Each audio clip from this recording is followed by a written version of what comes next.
me zbritjen e Kur'anit, me rritjen e volumit të Kur'anit, do thotë se për 23 vite rritej numri ajeteve, rritej numri sureve. Jo të gjithë ishin të aftë ta memorizonin, ta mësonin përmendesh ato pjesë të Kur'anit. Prandaj lindi nevoja shkrimit të Kur'anit. E zgjodhi përgjegjës të ekipit Zeid ibn Thabit. Është interesant, Zeidi ishte në moshë shumë të hershme. Ishte shumë i ri, madje ka qenë fëmijë kur ka arrit në Medinë. Zeidi radiallahu anhu, Zeid ibn Thabit. Dhe është interesante dëshmia e tij, thot: "Fa wallahi law kallafani naqla jabalin min al-jibali ma kana athqala alayya mimma amarna bihi min jam' al-Quran."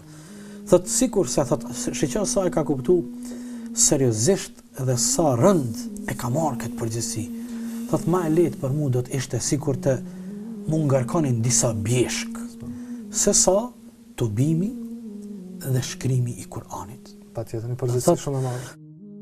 E zgjodhi sallallahu alaihi wasallam i dërguari në radhë të parë Zeidin, po pastaj u afru koha kur i dërguari sallallahu alaihi wasallam u nda nga jeta e kësaj bote. Ebu Bekri radiallahu anhu vazhdoi të njëjtën zgjedhje, të cilën e bëri i dërguari për Zeidin, mirë po e ndihmoi Zeidin Ebu Bekri duke e ngarku dhe duke kërku që ai ta zgjedh edhe një ekip. Nëse më shpreh tash kryesuesi i atij komisioni ishte Zeid ibn Thabit